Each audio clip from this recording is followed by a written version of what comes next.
वैसे भी हमारे सुन्नियों ने नमाज तो वहाबियों को दे दी है।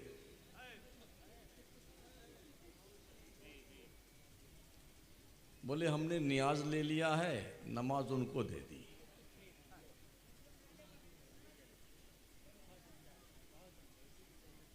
और हालत ये है, जिस पे नमाज फर्ज नहीं वो पूरी दुनिया में गठरी बना के घूम रहा है, और जिस पे नमाज फर्ज है वो जुम्मा भी नहीं पढ़ने आता।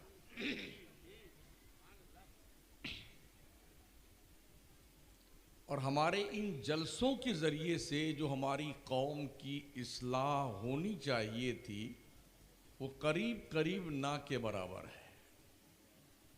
क्योंकि जितने भी खतीब हमारे तशरीफ़ लाते हैं वो तकरीर जमाने के लिए तशरीफ़ लाते हैं।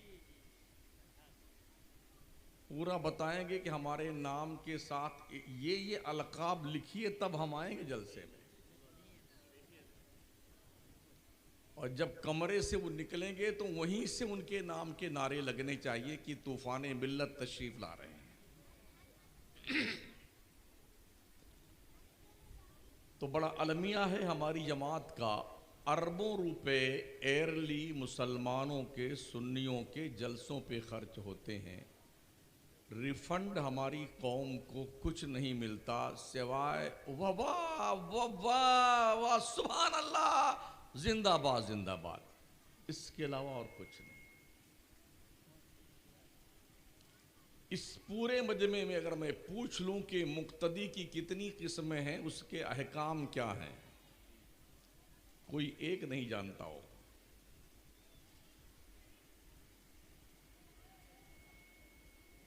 तो क्या हम छुट्टा सांड बनाए गए हैं, या हमारी कुछ जिम्मेदारियां हैं?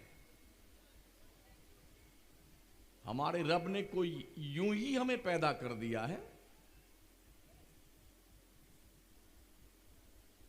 शायद लोग ये सोचते हो, अफहसिब्तुम अन्नमा खलकनाकुम अबथन व अन्नकुम इलैना ला तुरजऊन। क्या तुम ये सोचते हो कि तुम्हें अल्लाह ने बेकार पैदा कर दिया है? तुम्हारी पैदाइश का कोई मकसद नहीं है? और क्या तुमने ये सोच रखा है तुम्हें मरने के बाद अल्लाह के यहां जाना नहीं है? अगर तुमने ये सोचा है तो तुमसे बड़ा अहमक और बेवकूफ कोई नहीं। हर कोई आकर सिर्फ जन्नत ही बांटता है। पीर आए तो जन्नत बांटे, खतीब आए तो जन्नत बांटे, और जी नकीब आए तो जन्नत बांटे, शायर आए तो जन्नत बांटे। इतना मतलब उभार उभार करके जैसे जन्नत यहीं लोनावा के गांव के बगल ही में आबाद की गई, ये उठाया और ये दे दिया, ये मकसद है।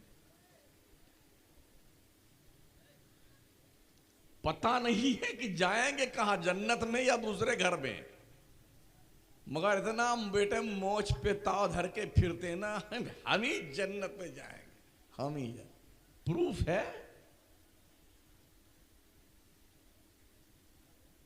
हमारे जलसों में। अगर कौम को अल्लाह का खौफ दिलाया गया होता तो हमारे सुन्नियों की तादाद मस्जिदों में ज्यादा होती, मज़ारों पे नहीं। आज सुन्नियों की तादाद मज़ारों पे ज्यादा है, मस्जिदों में नहीं। और शायद हमारी सुन्नी कौम ने यह समझ रखा है कि जो मज़ार वाले बुजुर्ग लोग हैं ना, चाहे नमाज एक को मत पढ़ो, ये सब पकड़ के जन्नत में ऐसे ढकेलेंगे, ये तेरी ये तेरी ये तेरी।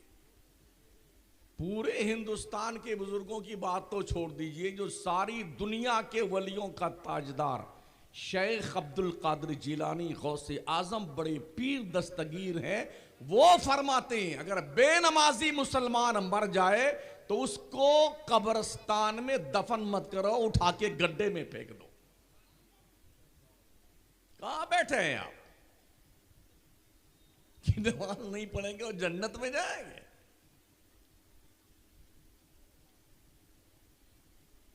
अजब लॉजिक है। सियासत हमारे पास नहीं, क़यादत हमारे पास नहीं, दौलत हमारे पास नहीं, सोर्स हमारे पास नहीं, दुनिया में कोई हमें घास नहीं डालता, इतनी जिल्लत है, कोई शऊर नहीं। बस इतने बड़े से सियासतदान लोग हैं, इतने दिमागी लोग हैं कि शायद इनसे बड़ा अबू अली सीना, सुकरात और बुकरात भी इनका शागिर्द था। हाँ, जब बैठेंगे चाय के ढाबली पे तो लंदन और अमेरिका से नीचे बात नहीं करते हैं। जिनकी उनके घर की मुर्गी नहीं सुनती ना, वो लेक्चर देते हैं अमेरिका, ब्रिटेन और जर्मनी और कनाडा को। मतलब ये कि हमारा सियासी शऊर मर चुका है और मकसदियत के भेंट चढ़ने के बजाय बेमकसदियत के तुरबत पर डफली बजा रही है, और फिर भी लोग बड़े खुश हैं। आजादी हिंद से लेके अब तक का जो हमारा अपना तजर्बा और हमने जो पढ़ा है वो यही है कि इस कौम को इतना ज़्यादा जलील कर दिया गया है कि अब आज की तारीख में मुंह खोलने से ये कौम डरती है, बोलने से डरती है। मस्त अपने हाल में है, साल भर में 1000 1500 उर्स होता है हिंदुस्तान भर में। ये खिचड़े का मौसम आ गया या ताजिया का मौसम आ गया, ये बाबा का उर्स आ गया, अब अल्लम बल्लम उठाने का मौसम आ गया, झंडा लेके जाएंगे यहाँ से गाजी सरकार बहराइच शरीफ। समझते हैं कि सबसे बड़ी खिदमत दीन की यही है। ये सब जहालत है, जहालत जहालत, ओनली जहालत है। 2-4 साल से तो ये जंगलीपन चालू है, ताजियों के साथ बुत लगा दिए गए, मूर्तियां रख दी गई हैं और हमारा सुन्नी बुत परस्ती कर रहा है, बुत परस्ती। 50 वीडियो और फोटो मेरे पास मौजूद है ताजियों के, जहां मौलाना लोग, पीर लोग सब ताजिया कंधे पे उठाए हुए हैं और मूर्तियां लगी गले में लटक रही उन ताजिया बाबा को। बदकिस्मती से ये सारा धंधा, गोरख धंधा और ये जंगली पल्स सिर्फ सुन्नियत के प्लेटफॉर्म से हो रहा है। मौलाना डर के नहीं मारे बोलता नहीं बेचारा, अगर बोल दिया तो सटवा नाराज हो जाएगा, बोल दिया तो सदर सेक्रेटरी खजांची नाराज हो जाएंगे, कमेटी नाराज हो जाएगी, अगर बोल दिया तो नजराना कट जाएगा, आगे फिर बुलाए नहीं जाएंगे। ये वो खौफ है जो इंसान को हक बोलने से रोक रहा है। और गुमराही के इस दलदल में हमारी कौम का बच्चा, बूढ़ा, जवान, मर्द, औरत सब दलदल में धंसे जा रहे हैं। कौन जिम्मेदार इसका है? हमने पूरे मुल्क में लोगों से पूछा है क्या है ताजिया, कोई जवाब किसी के पास नहीं। किसके गम में उठाते हो, क्यों बनाते हो तुम ताजिए? तुम्हें हुसैन के नाम पे ताजिया तो याद आता है, हुसैन का करबला में आखिरी सजदा याद नहीं आता? 3 दिन भूखे प्यासे रह करके कोई माई का लाल करबला में इस कंडीशन में भी उनकी सजदे और उनके इबादत का रंग कोई बदला हो तो मुझे बताओ।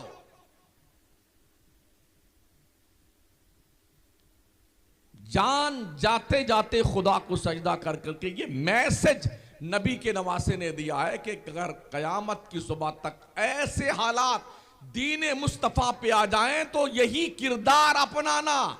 हुसैन शहीद इसलिए नहीं हुए थे कि उनके नाम का अल्लम बल्लम और ताजिया बाजिया उठाओ, इसलिए शहीद हुए थे खून में नहाओ, जख्म सहो, सर फिदा करो, जब वक्त आए दीन पे यूं हक अदा करो। बच्चे कुर्बान कर दिए, जवान कुर्बान कर दिए, भाई भतीजे कुर्बान कर दिए, रिश्तेदार कुर्बान हो गए, खुद की जान पेश कर दी। 82 में से 72 नफोसे कुदसिया शहीद हो गए, मगर नबी के दीन पर आंच नहीं आने दी। करबला में हुसैन ने नबी का लाया हुआ सजदा बचाया था ना, अल्लाह रब्बुल इज्जत ने वो एजाज दिया है। हम हुसैन के नाम का झंडा बंडा नहीं लगाते, हुसैन दिल में रहते हैं, दिल में। हाँ, अगर वो ना होते ना करबला में, तो आज शनाख्त हमारी खत्म हो चुकी होती। ये टोपियां, ये दाढ़ियां, ये सजदों का वकार, ये मस्जिदों के मीनारे, ये कुरान की पाकीज़ा तिलावत, ये सब कुछ सदका है हुसैनी किरदार का। इसलिए ओ सुन्नियों, किस जंगल में घूम रहे हो ताजिया लेकर के? दुनिया के नक्शे पे एक करबला है जो इराक में है। करम फरमाओ ने हर गांव में करबला बना रखा है। हाँ, एक छोटका करबला है, वो बड़का करबला है। वो क्या, आशा, मलीदा, अगरबत्ती, लोबान, बोले कि जी मेहंदी निकाली जाती है और जी वो 4 दिन तक उसको घुमाया जाएगा, फिर बड़े इज्जतो वकार के साथ चौक पे लाया जाएगा, तो उसके आगे पीछे कुछ कूदने वाले बंदर की तरह कूदते रहते हैं। उनको फायक बोलते, फायक। ये जमीर फरोशी, ये बेगैरती हजरत ज़ैनुल आबदीन करबला के चश्मदीद गवाह हैं। ये तन्हा बच के आए थे हजरत इमाम हुसैन की औलाद में से। लगभग 40 साल तक करबला के बाद मदीने में रहे, कभी भी उन्होंने ताजिया नहीं बनाया। उनके भाई उनके सामने शहीद हुए, उनके आवानो अंसार उनके सामने शहीद हुए, उनके वालिद बुजुर्गार उनके सामने शहीद हुए। उनको गम नहीं था, ये फटे पड़े हैं 1400 साल के बाद। हाँ, वो ताजिया का लाए, पन्नी लाए, चमचमी लाए, बांस की फट्टी लाए, ऐसा सजा संवार करके हंसे हुसे हंसे हुसे। जाहिल कहीं के, बंद कर दो ये जंगलीपन। हुसैनियत ताजिया उठाने का नाम नहीं है, हुसैनियत मुस्तफा के दीन पे जिबा हो जाने का नाम है। पहचानो अपने आप को, शऊर बेदार कीजिए। इमाम अहले सुन्नत ने फरमाया, जो ताजिया के सामने मलीदा, आशा, फातिहा, दुरूद और खिताब फरमाते हैं, वो मौलवी पेट पालने वाले हैं। देख लो फतवा रज़िया। हमारी कौम ने ये बोले, ये ताजिया को नहीं मानता है, ये सुन्नी नहीं है। अरे वाह, क्या तुम्हारे पास बहुत बढ़िया लाइसेंस है जारी करने का कि जो ताजिया को ना माने वो सुन्नी नहीं है, तुम सुन्नी हो। कुछ ये तर्क देते हैं, अरे हमारे दादा, परदादा, लकड़ दादा, पकड़ दादा से ये सब चला आ रहा है। एक बार नहीं मनाया था तो भैंस मर गई थी, एक बार नहीं रखा तो वो लड़का मर गया। हमको 40 साल हो गए इसके खिलाफ तकरीर करते हुए, अभी तक हम नहीं मरे हैं, एकदम जिंदा है। अगर ताजिया रखने से कोई मरता नहीं है तो मेरी तरफ से इजाजत है, हर घर में हर आदमी के नाम की अलग अलग ताजिया होनी चाहिए। अगर ताजिया से कोई नहीं मरता है भाई साहब, तो मत मरो भाई साहब, बना लो सब लोग ताजिया। ये क्या लॉजिक है जो बाउंसर जा रही है? ताजिया रखेंगे तो मरेंगे नहीं, बीमार नहीं होंगे। हमने ऐसे ऐसे ताजियादारों को मरते हुए देखा, नाक रगड़ रगड़ करके वो मरने की दुआएं मांगते और मौत नहीं आती। इसलिए खुदा के लिए और सुन्नी अपने हाल पर रहम करो, अपने हाल पर। ताजिया ताजियत से बना है। ताजियत कहते हैं जिसके यहाँ कोई मर मुरा जाए ना, उसके यहाँ जाकर के गम के अल्फाज कहना, भाई साहब सब्र कीजिए, इन्नल्लाह मअस-साबिरीन, सबके साथ ऐसे ही होता, इसको ताजियत कहते हैं। तो क्या करबला वालों को तुम मुर्दा मानते हो? अरे करबला के शहीद मुर्दा है कि जिंदा? कुरान जिनके जिंदगी की गारंटी देता हो, जब वो जिंदा है तो ये ताजिया वाजिया क्या बला है? इसका मतलब ये है, इसके पीछे रीजन ये है जहनी अय्याशी, बेगैरती, बेशर्मी। मिल्लत की बहु बेटियों को बरसरे बाजार रुसवा करना, गली कूचों में जुलूस निकाल करके पैसा वसूलना और हंगामा बपा करना और अपनी जहालत का ढोल पीटना ताकि लोगों को लगे बहुत बड़ा इसकी मोहब्बत का शौक चर्रा रहा है इमाम हुसैन की मोहब्बत में। हमने कभी नहीं देखा, करबला जाके आए वहां ताजिया नहीं देखा हजरत हमने। अभी हम फिर 12 तारीख को जा रहे हैं Karbala, Baghdad, Kufa, Najaf, Karbala, काजिमैन सब देखा कई बार, फिर भी जा रहे हैं। झुक झुक के देखा इमाम हुसैन के मजार के आसपास, इस जाली से उस जाली से, अब्बास अलमबरदार के उधर, हजरत मुस्लिम बिन अकील के यहाँ, मौला अली करमल्लाहु ताला वजहुल करीम के यहाँ, शहजाद गाने मुस्लिम के यहाँ मुसय्यब में देखा, काजिमैन में देखा, कोई नहीं पूरे इराक में कहीं यक्को ताजिया नहीं, ना छुटका है ना बड़का है। ये हिंदुस्तान के हमारे लोग पगलाए हुए बेटे, इसी में लगे भी हैं लोग।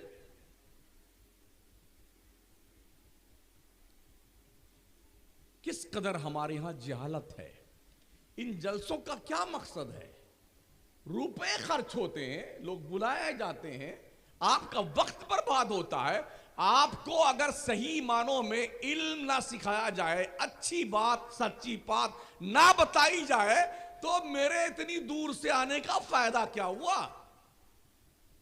मैं खुश करने नहीं आया हूं, मेरे पास जन्नत का टिकट नहीं, मुझे खुद पता नहीं कि जन्नत में जाऊंगा कि नहीं जाऊंगा, मैं कहां से आपको टिकट दूं?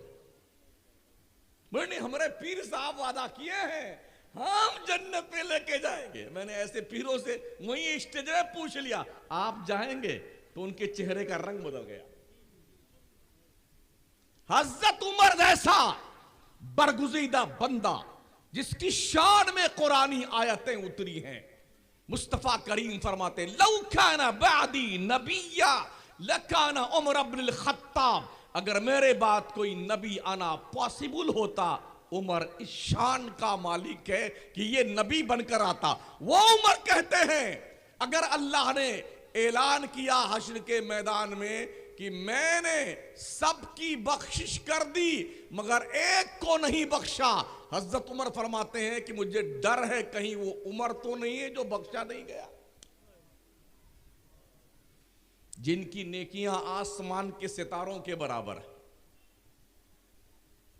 जिनको देख के शैतान डर के मारे रास्ता बदल देता था।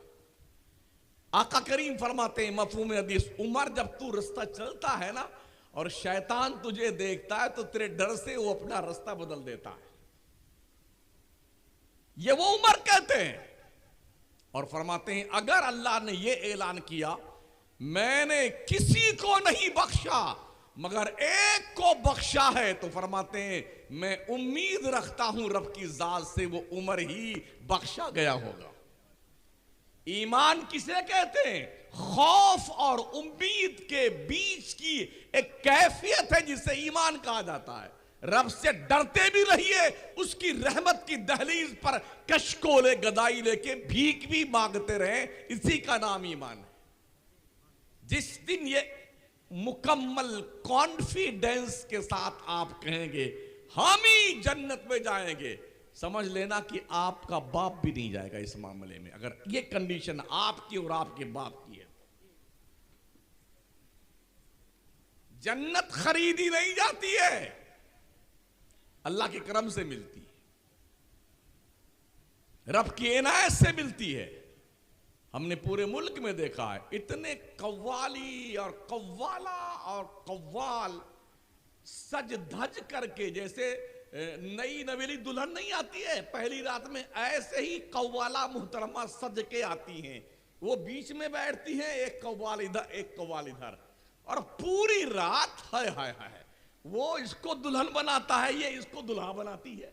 ओ बेशरम लोगों, और तुम इस तरह बैठ करके अपनी गैरत का जनाजा निकलते देखते हो।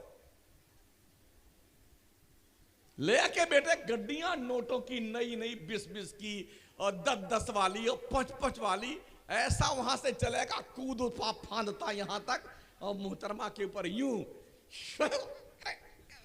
यूं लुटाता है। अब तेरी मां अगर मर रही है उसकी दवा पे खर्च कर ये पैसे, तेरा बाप जरूरतमंद है उसे दे ये पैसे। इन तवाइफ नुमा लोगों पे पैसे खर्च करके क्यों जिंदगी बर्बाद करता है? अल्लाह के वलियों के आस्थानों पे नचनियों को बुलाते हो, गवैयों को बुलाते हो। भेजा खराब हो गया क्या? अगर किसी को बहुत तुर्रम खां बनते हो ना, मरते ही नाम बदल जाता है महोदय जी। कोई नहीं पूछता है खान साहब मरे, मुर्दा मुर्दा मुर्दा। और ऐसे भी अगर इस तोद शरीफ पर कोई घमंड की, गुरूर की, पैसों की, फिरौनियत की, बेहूदगी की चर्बी ज्यादा चढ़ जाए तो अपने गांव के कब्रिस्तान में अकेले रात में जाकर के एक बार चक्कर लगा लो और पूछिए जो अब तक जा चुके हैं, सरपंच साहब कैसी तबीयत शरीफ आपकी? अब्बा हुजूर कैसे हैं आप? दादाजी कैसी तबीयत शरीफ आपकी है? अंदर ठीक लग रहा है? हवा तो चलती होगी ना? कुमकुमे लगे आपकी कब्र में? ओ नरम बिस्तरों पे नींद ना पाने वालों, और नींद ना आने की वजह गरम बिस्तर, नरम बिस्तर नहीं, एसी नहीं तो नींद नहीं आती है। पूछो मरे हुए लोगों से उसकी कब्र में क्या एसी लगी हुई है? खब्त में मुब्तला है मुसलमान हमारा। जिस कौम की बच्चियां, बहनें, बेटियां, माएं भाग कर गैरों से शादियां कर रही हूं मुर्तद होकर के, वो कौम भी जिंदा है गैरत के साथ। डूब मर जाओ।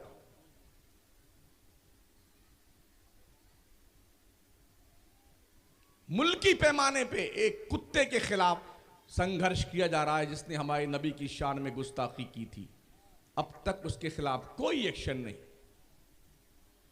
हम भी भारत के बाशिंदे हैं, बाई चॉइस रह रहे हैं भारत में, किसी के प्रेशर से नहीं।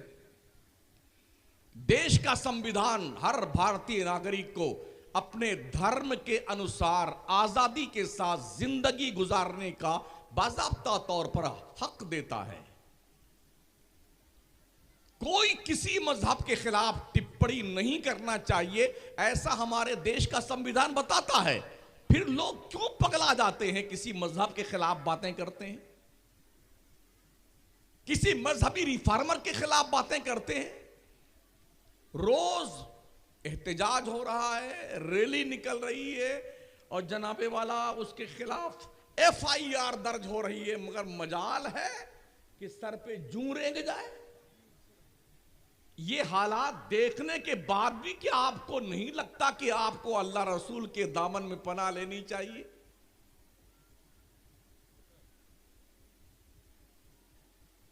वो तो पागल हो गया था जिन्ना। हाँ, कई दोस्तों ने कहा, हमारे गैर मुस्लिम दोस्त, पाकिस्तान को बिल्कुल मिला लेना चाहिए हिंदुस्तान में। हमने कहा अभी बिस्मिल्लाह कीजिए, बिल्कुल मिला लेना चाहिए पाकिस्तान को हिंदुस्तान में। वो अटूट हिस्सा हमारे भारत का है। दिया किसने था? उसके नाम का पता लगाओ। किसने बांटा था देश को? हमने थोड़ी बांटा। उस पगले ने मांग की और उसको देके साइड में कर दिया गया। अगर ऐसा ना होता तो शायद हम भी प्रधानमंत्री बनते इस देश में। जितना क्रीम तबका था वो पगला करके भारत छोड़ के पाकिस्तान चला गया, और हमने अपने इस देश को ही सर्वप्रथम माना और यहीं रहे हम, और अब तक इसी जमीन से लगे हुए हैं। इस भारत के एक भी सेंटीमीटर जमीन पर अगर कोई नापाक नजर डालता है, चाहे चीन हो, चाहे पाकिस्तान हो, चाहे बांग्लादेश हो, मुसलमान ये दम रखता है कि उसकी आंखें निकाल लेगा। बावजूद इसके हमें शक की नजरों से देखा जाता है। मैं ये अर्ज करना चाहूंगा, ये मुसलमानों की कुर्बानियां थी 2000। अब जब क्या नाम है, अंग्रेजों का दौर खत्म हुआ है ना, अगर मुसलमान मौलाना मुफ्ती अल्लामा मैदान जंग में ना उतरे होते ना, तो तो अब तक ये गुलामी की जंजीरों में पूरा देश जकड़ा हुआ होता। हम सब भूल गए। बस सुबह से शाम तक इस होटले बैठे हैं, वहां बैठे हैं, गप्पे चल रही हैं, समोसा पकौड़ी कचौड़ी खाए जा रहे हैं जैसे बकरियां कचर कचर खाती हैं हरदम। ऐसी चल रहा है सब कुछ। इतना समय आपके पास है बर्बाद करने का? 2 घंटा 3 घंटा 4 घंटा, यार किसको कहते हैं? बोले टाइम पास कर रहे हैं। ये तो ऐसे ही पास हो जाएगा, चाहे तुम पास करो चाहे ना करो। हर बच्चा चाहता है मैं जल्दी जवान हो जाऊं, कोई जवान नहीं चाहता कि मैं बूढ़ा भी हो जाऊं। मगर क्या गजब का बुढ़ापा है, कोई चाहे चाहे ना चाहे वो जल्दी तशरीफ ले आता है। आईना में चेहरा देखने का बड़ा शौक लोगों को होता है ना, इसलिए कि उसमें चेहरा दिखाई पड़ता है। अगर आईने में किरदार दिखाई पड़ने लग जाए तो शीशा कोई नहीं देखेगा। इसलिए अपने हालत-ए-जार पे रहम करो, अपने घर के बच्चों की बच्चियों की तरबियत करो। ये जो फालतू के पैसे इस हुलूस में, बाबा के उस हुलूस में, उस कव्वाली पे, उस ढोल बाजे तबले पर और सरंगी पर और कव्वाल और कव्वाला पर और ये ताजिया और खाजिया पर ये पैसे इकट्ठा करो और अपने पीर के नाम, अपने अब्बा के नाम, गौस पाक के नाम, गरीब नवाज के नाम, आला हजरत के नाम, मखदूम सिमनानी के नाम की कॉलेज बनाओ, स्कूल बनाओ, यूनिवर्सिटी बनाओ, दारुल बनाओ, ताकि बच्चे आपके ग्रेजुएट हो, क्वालिफाइड हो, दीन के दायरे में रहते हुए दुनिया की कौमों के आंखों में आंखें डालकर देखने का हौसला पैदा करें। आज हमारी बच्चियों को गैरों के कॉलेज में एडमिशन इसलिए नहीं मिलता है कि वो बुर्का पहन के आती हैं। पहले इबा उतारिए, निकाब उतारिए, तब एडमिशन दिया जाएगा। हम आए दिन पढ़ते हैं अखबारात, मीडिया के हवाले से खबरें मिलती रहती हैं। क्या मुसलमान इतना इतना मंगता हो गया है, इतना फकीट्टा हो गया है कि ये अपना स्कूल नहीं बना सकता है? बंद कर दो, जलसे बंद कर दो और साल भर के जलसों का पैसा इकट्ठा करके एक यूनिवर्सिटी हम बना सकते हैं और अपनी मुस्लिम कम्युनिटी के बच्चों को बाज़ाब्ता स्कॉलरशिप दे करके उन्हें तालीम दी जाए ताकि डॉक्टर, इंजीनियर, लॉयर, आईएएस अफसर, आईपीएस बने। दुनिया यही तो चाहती है ना कि मुसलमान कौम और एससी, एसटी, ओबीसी माइनॉरिटीज के स्टूडेंट्स जो है वो पढ़ने ना पाएं। और हमारी कौम ऐसे ही नहीं चाहती है। अरे चलो 10वीं तक बाई ग्रेस पास हुआ ना, बेटा गुड्डू बंबई चले जाना, किसी होटल में कोई प्लेट व्लेट साफ करते रहना, कहीं जाकर के बटन टांगते रहना, 2-4-5 हज़ार रुपया मिलेगा तो अम्मी का पान तक का खर्चा निकल ही जाएगा, है ना? हम इसी में खुश हैं। वो छोटे बच्चे जिनके पढ़ने की उम्र है, वो बच्चे बम्बई और बड़े बड़े शहरों में, लुधियाना में, कलकत्ता में और जनाबे वाला लखनऊ में, कानपुर में, दूसरे शहरों में, चेन्नई में, हमने देखा है बेचारे जिनकी पढ़ाई की उम्र है, वो बच्चे वहां मेहनत मजदूरी कर रहे हैं, बड़ी ही कसम पुरसी के आलम है। क्या बच्चे आपने इसीलिए पैदा किए थे?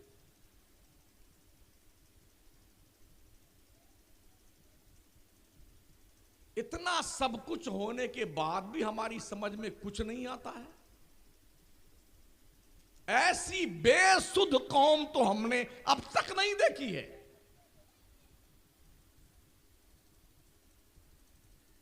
इस्लाम का कानून है किसी पर जुल्म मत करो। अगर तुम्हें कोई एक थप्पड़ मारता है तो चुपचाप बर्दाश्त मत कर लो। जितना जोर से उसने मारा है ना, उतना ही जोर से खींच के लगाने का जज्बा पैदा करो। किसी ने तुम्हारी नाक काटी है तो उसके बदले में नाक ही काटी जाएगी। तुम्हारी आंख किसी ने फोड़ी है, उसके बदले में आंख फोड़ी जाएगी। इसी का नाम इंसाफ है। और जब तंग आ गई हमारे मुल्क की हुकूमत तो सुषमा स्वराज ने जब वो अपने दौर में अपने दल की नेता थी विपक्ष में, तो उन्होंने बरजस्ता यही कहा था पार्लियामेंट में कि सऊदी का कानून लागू कर दो भारत में, ताकि बलात्कार और रेप के केस बंद हो जाएं। एहसास है ना तुम्हें? ये सऊदी के बाप का कानून नहीं है, रसूल पाक का कानून है, अल्लाह का कानून है। इंसाफ यही है कि बलात्कारियों को सजा दी जाए। शादीशुदा है तो उसे खड्डे में गाड़ करके पत्थर मार मार के मार डालो। एक मरेगा ना तो 1000 लोगों की आंखें आंसुओं से तर हो जाएगी। अभी 1 महीना पहले सऊदी अरबिया में 7 पाकिस्तानियों ने किसी एक बच्ची के साथ सेनाबिल जबर किया, पकड़े गए। एक बाली मुजरिम ठहरे, 7 के हाथ पीछे बांध दिए गए। भरे मजमा में बरसरे बाजार उनकी गर्दन ऐसे काटी गई, मारा धड़ाम से, मुंडी उधर धर उधर। ये 7 मारे गए हैं ना, तो 7 लाख को इबरत हासिल होती है कि यार ऐसा नहीं करना चाहिए। इसे कहते हैं इस्लाम का कानून। और यहां तो बलात्कारियों को हार फूल पहनाया जाता है, जानियों का इस्तेकबाल किया जाता है। वारे क्या मुल्क हमारा है, जहां पर पापियों को शरण दी जाती है, जालिमों की हिमायत की जाती है, बदकारों को बाज़ाब्ता तौर पे सपोर्ट किया जाता है, मगर इस्लाम इन तमाम चीजों पर चौकड़ी लगाता है ताकि दुनिया में इंसाफ कायम हो। ना कोई जुल्म करे बड़ा छोटे पर, ना कोई किसी के खिलाफ ऑब्जेक्शन करे। कानून को सब फॉलो करो, कानून को हाथ में कभी मत लो, ताकि मुल्क का निजाम दरहम बरहम ना होने पाए। तो मैं अर्ज कर रहा था साथियों, ये जो अरबों रुपए हमारे सुन्नियों के इस बकवास पे खर्च होते हैं ना, सिर्फ मुंबई महाराष्ट्र का मुसलमान मुहर्रम के महीने में, 1 महीने में कम से कम 1 अरब रुपए का खिचड़ा खा जाता है। अगर आप मुंबई रहते हैं, आप देख लीजिए, हर गली में 200 देग यहां है, 400 वहां चढ़ी है, 500 देग वहां चढ़ी है, पूरी रात देग घोटाई देग घोटाई। अबे मरदूद नमाज का भी वक्त तो आता है इस बीच में, क्यों नहीं पढ़ने जाता? करबला में इमाम हुसैन भूखे थे और यहां पर थे, बोटी से सिझा रहे हैं और दलिया को घोल रहे हैं और फिर खाए जा रहे हैं और पिए जा रहे हैं। अरबों रुपए का शरबत पी जाता है, खिचड़ा खा जाता है, बोलता हम हुसैनी हम हुसैनी। ये चेहरा दाग दिया जाएगा जहन्नम के अंगारों से। तुमने इस्लाम की तस्वीर को मस्ख करने की नापाक जसारत की है। इसलिए सोचिए और 100 बार सोचिए, अपने बच्चों तक आप दीन कैसे मुंतकिल कर सकते हैं। आज के वक्त का सबसे बड़ा चैलेंज ये है। जो आपके सीने में ईमान है, इस ईमान को अपने बच्चों के दिल में ट्रांसफर करने का कोई आपके पास सिस्टम है? मदरसे में तो कोई 5% बच्चे पढ़ने आते हैं, और मदरसों का हाल यह है कि कहीं की ईंट कहीं का रोड़ा, भानुमती ने कुंभा जोड़ा। दरवाजा लगा है तो खिड़की टूटी हुई है, खिड़की टूटी है तो दरवाजा लगा हुआ है, दरवाजे भी हैं तो कुंडी नहीं है जरा। हाँ, बाथरूम में उसकी भी कुंडियां टूटी हुई हैं। एक बार तो हम धोखे चले गए, धोखे में इस्तिंजा करना था, अंदर गए तो कुंडी टूटी हुई। वो तो खैरियत था, कोई आया नहीं।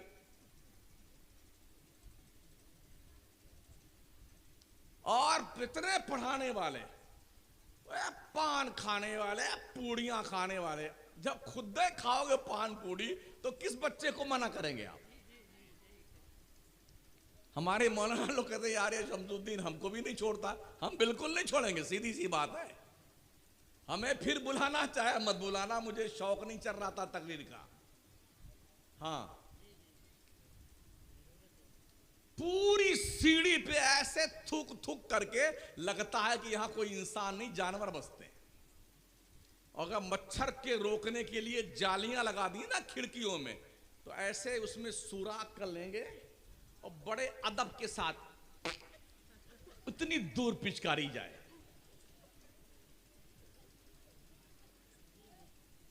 क्या ख्याल है यार? तो मदरसों में भी पढ़ाई का मिजाज इतना गड़बड़ शड़बड़ हो गया है। हर मदरसे में जब स्कूल की मदरसे की घंटी लगे तो मोबाइल के दादी अम्मा को जमा कर लिया जाना चाहिए। ऑफिस में इस दादी अम्मा को जमा कर लो वरना मदरस पढ़ाएगा नहीं। मुशाहदा बयान कर रहा हूं मैं। हाँ, 3-4 बच्चों को बिठा लेगा हिफ्ज़ सुनाने वालों को और यूं लेके बैठ जाएगा। पान को खा ही रहा है।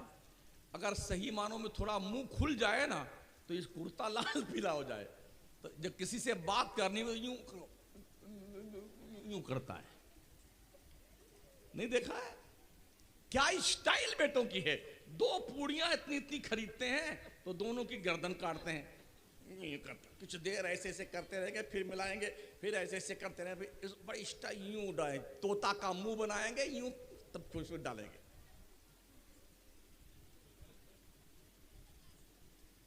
मेरे नबी ने फरमाया था जिसके मुंह से बदबू आती हो, जो कच्ची लहसुन कच्चा प्याज खा ले, जब तक मुंह की बदबू खत्म ना हो जाए हमारी मस्जिद के करीब ना आए। ये सरकार ने फरमाया था। बीड़ी पीने वाला, तंबाकू और पूड़ी खाने वाला आपके बगल खड़ा हो जाए ना, जी करेगा अभी नियत तोड़ के भाग जाए इसके पास से। उसके जिस्म से बदबू आती रहती है। तो मोबाइल लेकर के पान तो खाए हुए है ही है। अबे खबीस पढ़ना, अरे नेट पट तू सुन इसका, ये चल रहा है। इसलिए जो मदरसे के जिम्मेदार हैं उनसे गुजारिश है, घंटी लगते ही हर मुदर्रिस के मोबाइल को ऑफिस में जमा कर लो और छुट्टी हो तो उनको दो उनका मोबाइल, अब आप लेके जाइए। वक्त के अंदर घंटी लगने के बाद से लेके जो ड्यूटी आपकी मदरसे में ली जाती है, उस ड्यूटी के पीरियड में आप मोबाइल पर किसी से बात नहीं कर सकते हैं, जो आपकी पर्सनल बात। जायज ही नहीं है, जायज ही नहीं है। अगर कोई इसके जवाज के कायल हैं, मुझे रेफरेंस दीजिए आप।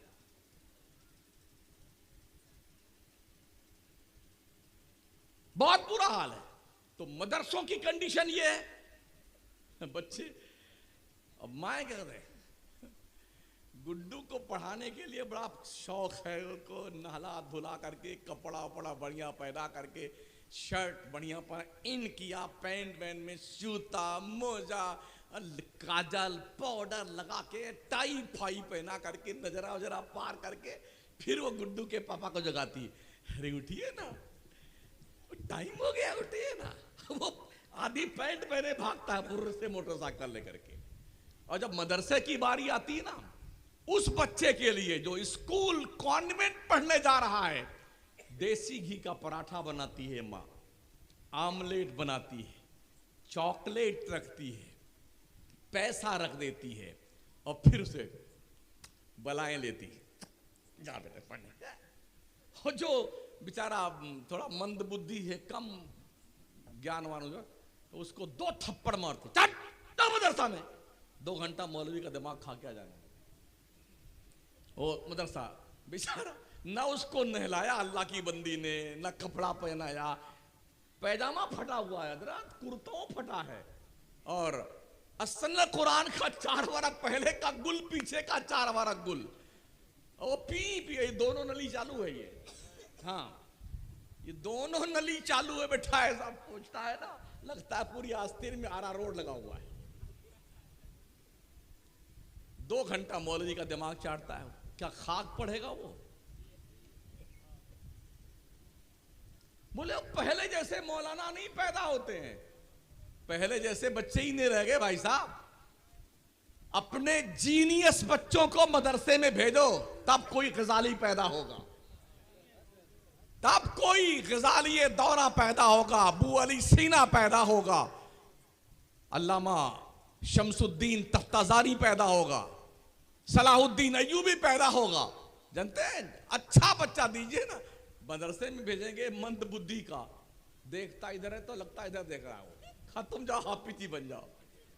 ये लुलवा लंगड़ा बेचारा हाफिज जी बन जाएगा तो वो आफत जी बनता है, हाफिज जी नहीं, आफत जी। हाँ,